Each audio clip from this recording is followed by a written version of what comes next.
Alhamdulillahi Rabbil Alamin. Wabihi nasta'inu ala umuri dunya waddin.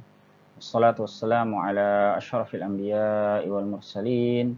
Wa ala alihi wa sahbihi ajma'in. Wa man tabi'ahum bi ihsanin ila yaumiddin amma ba'd. Khafillah rahmatullahi alaikum. Alhamdulillah pada kesempatan kali ini kita melanjutkan kembali tadabbur kita terhadap rangkaian ayat puasa pada bagian yang ketiga, atau tepatnya pada ayat ke-185.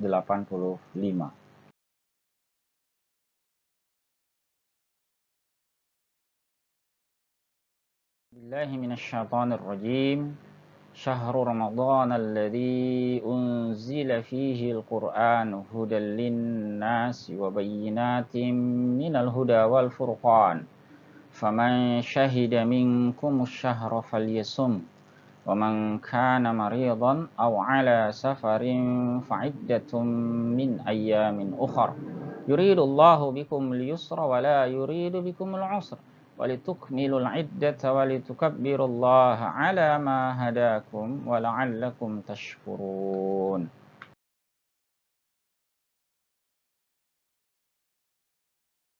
Ma'asyiral muslimin wal muslimat rahimakumullah. Allah Ta'ala memulai ayat ini dengan firman-Nya tentang diturunkannya Al-Quran di bulan Ramadan. Syahrul Ramadan alladzi unzila fihi al-Quran. Bulan Ramadan itu adalah bulan yang di dalamnya diturunkan Al-Quran. Imam As-Suyuti mengomentari ungkapan ini dengan mengatakan bahwa diturunkannya itu minal lauhil mahfuzi ilas sama'id dunya fi lailatul qadri minhu, bahwa Al-Quran itu diturunkan dari Lauhul Mahfuz ke langit dunia pada malam Al-Qadar darinya. Ini dari bulan Ramadan. Kemudian Allah Ta'ala menyampaikan kepada kita tentang fungsi diturunkannya Al-Quranul Karim.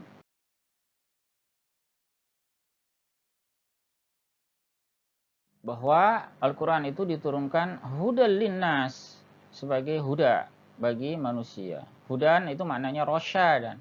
Ini sebagai pedoman. Al-Quran menjadi pedoman di dalam kehidupan kita. Apa yang dihalalkannya, itulah yang kita halalkan. Apa yang diharamkannya, itu pula yang kita haramkan. Apa yang diperintahkannya kita kerjakan. Apa yang dilarangnya kita jauhi. Itulah dia hakikat takwa. Selain itu, wa bayyinatin minal huda wal furqan. Juga Al-Quran itu merupakan penjelasan mengenai petunjuk itu. Dan juga pembeda. Bayyinat oleh Al-Izz ibnu Abdissalam dalam tafsir beliau dijelaskan sebagai bayyinatin minal halali wal haram. Sebagai pembeda antara perkara halal dan haram. Sekali lagi penting perkara ini kita pahami karena pedoman halal haram inilah yang menjadi tuntunan dalam kehidupan kita. Seorang mukmin misalnya ketika dia hendak mengkonsumsi makanan atau minuman, maka pertanyaan pertama yang wajib terjawab itu bukan apakah makanan minuman ini enak rasanya atau tidak, harganya mahal atau murah dan sebagainya. Bukan itu. Pertanyaan pertama dan utamanya adalah apakah makanan minuman ini halal atau tidak.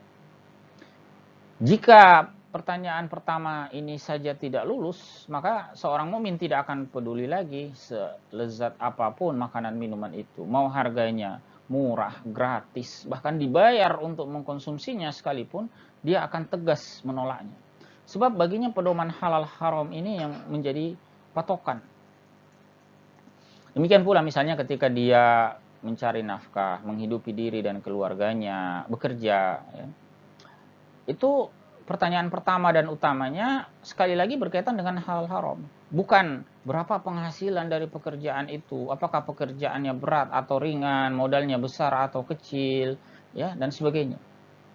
Itu pertanyaan kesekian. Pertanyaan pokoknya sekali lagi tetap apakah pekerjaan tersebut berikut penghasilan yang akan diraihnya halal atau tidak.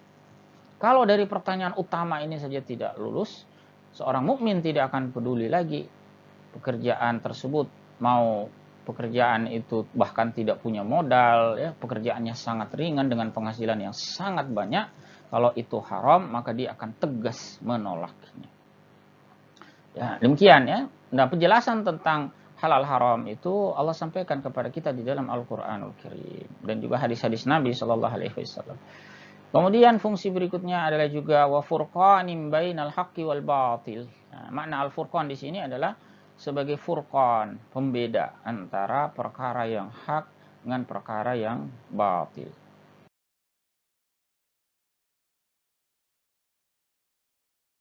Kemudian di kelanjutan ayatnya Allah Ta'ala menyampaikan, "Faman syahida minkumus syahra falyasum." Siapa di antara kalian yang hadir di bulan itu, maka berpuasalah padanya.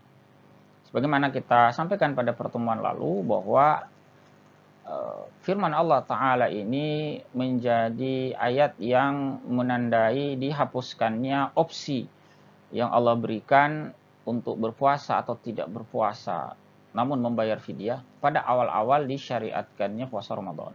Pada pertemuan yang lalu kita sudah sampaikan ya, sekali lagi bahwa saat disyariatkan pertama kali atau awal-awal disyariatkannya puasa Ramadan, umat Islam meskipun mampu berpuasa itu tetap diberi dua pilihan. Ini yang pertama adalah berpuasa, dan ini yang Allah sebutkan di dalam penghujung ayat 184 yang lalu, bahwa wa antasumu khairul lakum, berpuasa kalian itu lebih baik. Artinya opsi yang pertama ini opsi yang lebih didahulukan. Namun Allah Ta'ala juga memberikan opsi kedua. Bagi orang yang mampu berpuasa sekalipun, tetap ada pilihan kedua berupa apa? Dia tidak berpuasa tetapi membayar fidyah. Nah, syariat itu berlaku di awal-awal ditetapkannya tuntunan kewajiban puasa Ramadan. Nah, setelah turunnya ayat 186 ini, opsi tersebut hilang. Ya. Tinggal satu-satunya yang wajib dikerjakan itu adalah berpuasa. Jika orang itu mampu, tidak punya uzur syar'i, satu-satunya yang wajib dia tunaikan adalah berpuasa. Tidak ada lagi pilihan tidak berpuasa tetapi membayar fidyah bagi orang yang mampu untuk berpuasa. Nah, dinasahnya ketentuan opsi tersebut itu setelah turunnya ayat ini. Faman syahida minkumus syahra falyasum. Al-Jazairi dalam kitab beliau Aisarut Tafasir li Kalamil Aliyyil Kabir mengomentari ungkapan ini dengan menyatakan faman syahida minkumus syahra falyasum, itu maknanya kana hadiran ghairu musafir. Di syahida minkum itu maknanya kana hadiran ghairu musafir. Dia dalam keadaan hadir, artinya tidak safar. Lamma u'lina an ru'yati hilali Ramadan, ketika diumumkannya ru'yat hilal Ramadan. Ya. Karena memang hadis Nabi Shallallahu alaihi wasallam menetapkan masuknya dan juga nanti berakhirnya Ramadan itu berdasarkan ru'yatul hilal. Ya. Dalam hadis muttafaqun alaihi, Nabi SAW menyatakan sumu li ru'yatihi wa aftiru li ru'yatihi. Berpuasalah kalian karena melihatnya dan akhirlah puasa kalian juga karena melihatnya. Jadi ru'yatul hilal sebagai metode syar'i menetapkan awal akhir Ramadan. Nah, siapa yang dalam kondisi itu tidak safar, falyasumhu ala sabilil wujubi in kana mukallafan. Maka berpuasalah ya sebagai kewajiban jika dia merupakan orang mukallaf. Ya. Yang lalu juga kita sudah bahas mukallaf, ya, berarti dia seorang muslim yang balik berakal. Selanjutnya Allah Ta'ala menyampaikan wa man kana maridhan aw ala safar fa iddatun min ayamin ukhra. Nah, ini penegasan ya, dari apa yang sudah disampaikan di ayat lalu, ayat 184 ya. Siapa sakit atau sedang safar, maka lalu dia tidak berpuasa, maka dia wajib menggantinya pada hari-hari yang lain di luar Ramadan. Imam Al-Baydha'i mengomentari ungkapan ini ya dengan menyatakan ini sebagai mukhassisan lahu. Ya, ungkapan ini sebagai bentuk pengkhususan. Ya, karena pada bagian sebelumnya disebutkan ya, faman syahida minkumus syahra falyasum. Karena kata beliau li'annal musafir wal maridha mimman syahida syahr. Orang musafir, orang sakit itu termasuk orang yang hadir di bulan itu, syahid. Ya, syahid syahr. Yang tadi kan diperintahkan untuk berpuasa, tetapi mereka punya uzur. Makanya kemudian disebutkan lagi ini sebagai bentuk pengkhususan dari keumuman ungkapan sebelumnya. Ya, wala'alla takrirahu lidzalik. Ya, boleh jadi pengulangan redaksi ini ya, untuk tujuan tersebut. Ya. Karena redaksi ini juga yang mirip itu juga disebutkan di ayat sebelumnya. Kalau di ayat 184 itu dikatakan faman kana, pakai fa ya, bukan wa, tapi faman kana, kemudian ada kata minkum di sini.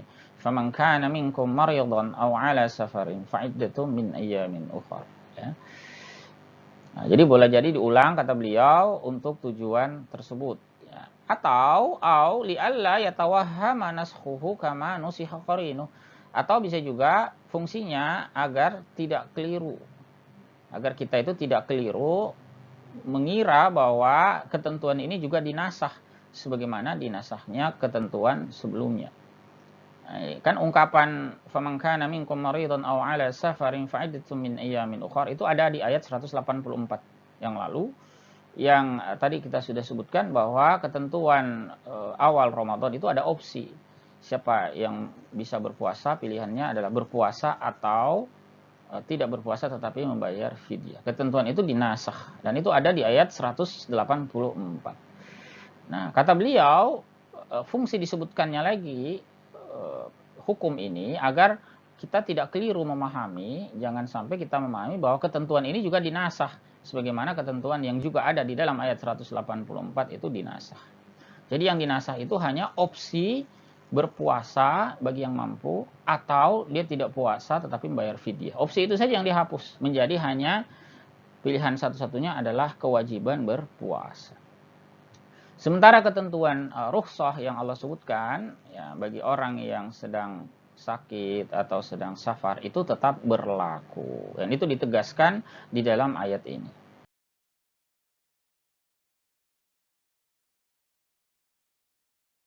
Kemudian Allah Ta'ala menyampaikan kepada kita, yuridullahu bikumul yusra wa la yuridu bikumul usra.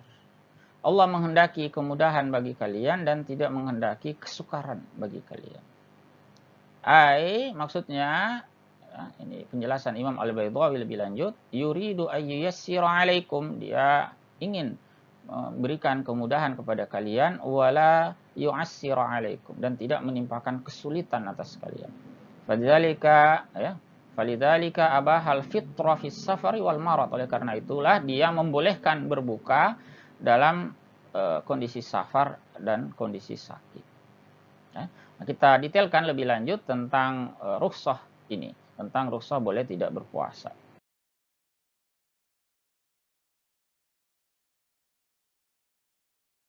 Kita ambil penjelasan yang dikemukakan oleh Syekh Muhammad Az-Zuhaili rahimahullahu taala dalam kitab beliau Al-Mu'tamad fil Fiqh Syafi'i, ini tentang hukum rukhsah. Ya, wabil khusus tentang musafir, ya. Jadi pada dasarnya rukhsah bagi musafir itu sifatnya pilihan. Ya. Berpuasa atau tidak itu sama saja, itu ketentuan asalnya. Ini didasarkan kepada hadis Bukhari Muslim di mana Nabi Shallallahu Alaihi Wasallam menyatakan, in syi'ta fasum wa in syi'ta fa'aftir. Jika Anda mau berpuasalah, nah, jika Anda mau maka berbukalah. Artinya berpuasa maupun berbuka itu setara. Nah, diberi pilihan apakah mau berpuasa atau tidak, sama saja. Ini ketentuan asal.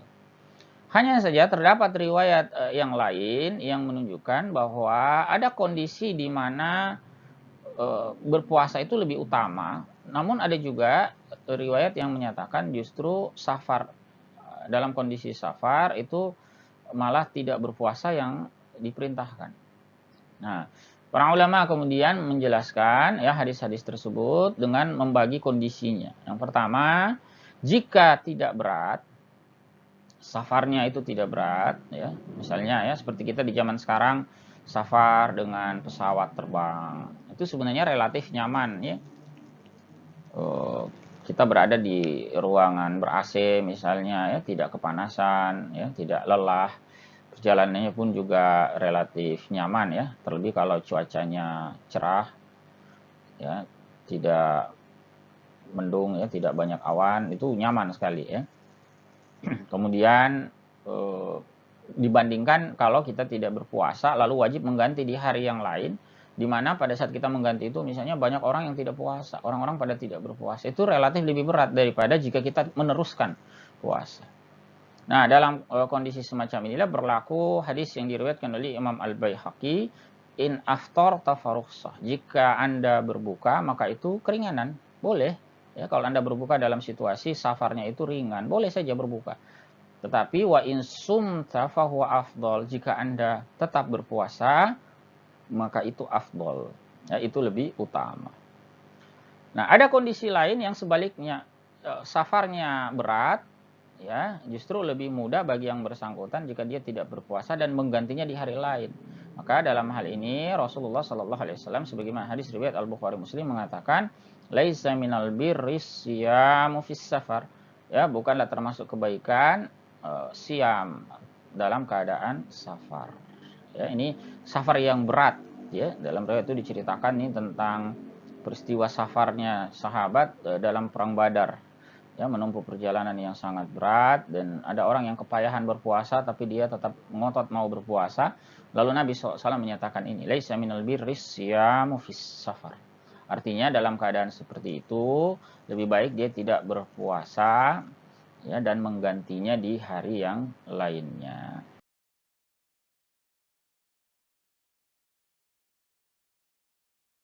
Selanjutnya ikhwafillah rahimakumullah, di penghujung ayat ini Allah Ta'ala berfirman, walitukmilul iddata walitukabbirullaha ala ma hadakum wa la'allakum tashkurun.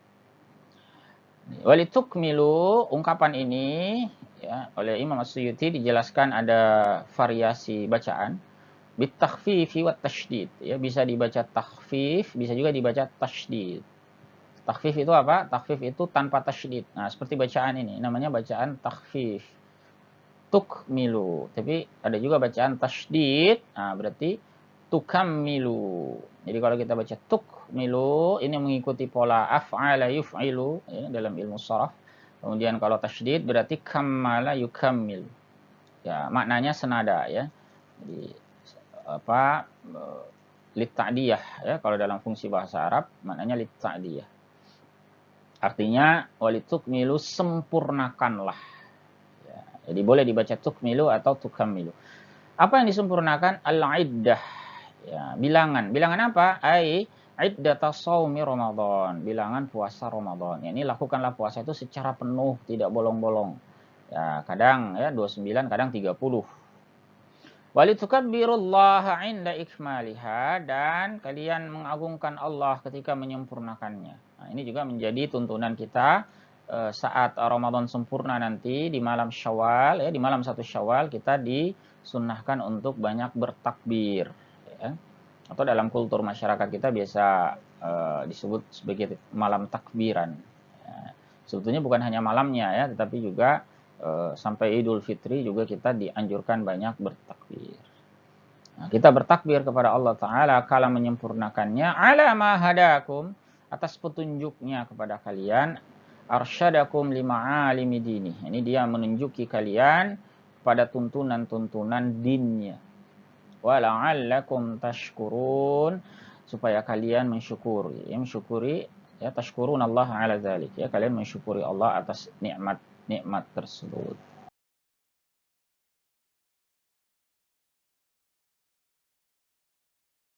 Nah, dari ayat 185 ini ada cukup banyak ya pelajaran atau ibrah yang bisa kita petik. Ya, yang pertama, Ramadan sebagai syahrul Quran. Ya, bulan diturunkannya Al-Quran. Ya, ini dari Lauhul Mahfuz ke langit dunia. Ya, sebagaimana dikemukakan oleh Imam As-Suyuti tadi. Kemudian Al-Quran merupakan huda, ya, petunjuk, dan bayinat, merupakan penjelas. Ini petunjuk halal haram, penjelasan ya berkaitan dengan perkara halal haram, petunjuk-petunjuk agama yang lain ya, pembeda dari al-haq ya, dan al-batil dan sebagainya. Kemudian ya, tentang ditegaskannya kewajiban puasa atas orang yang mukallaf. Ya. Selanjutnya ada rukhsah atau ada keringanan bagi mereka yang memiliki uzur untuk tidak berpuasa. Dan dalam pemberian rukhsah itu Allah Ta'ala menghendaki kemudahan, bukan kesulitan kepada kita. Dan ini sekaligus juga menunjukkan betapa din kita, din Islam itu agama yang merupakan agama kemudahan. Ya. Bahwa dinul Islam dinul yusr. Ketika syariat Allah Ta'ala Allah tetapkan kepada kita, maka syariat itu pasti mampu kita kerjakan. Ya. Tidak mungkin di luar kesanggupan manusia. Nah, ketika dalam pelaksanaannya ada masyaqqah, ya, menimbulkan kepayahan yang sedemikian rupa, maka akan terbuka di hadapan kita pintu-pintu kemudahan. Ya. Dari sini kemudian para ulama mengemukakan kaidah yang penting terkait rukhsah ini, bahwa idza dhaqal amru tasa', jika perkara itu menjadi sempit maka dia akan lapang. Ini ketika satu perkara syariat itu menjadi menimbulkan kepayahan bagi kita dalam melaksanakannya, maka akan ada pintu-pintu keringanan untuk memudahkan kita. Ya, kemudian juga kita tadi membaca ada perintah menyempurnakan puasa, ya, perintah mengagungkan Allah dan tuntunan agar senantiasa bersyukur kepadanya.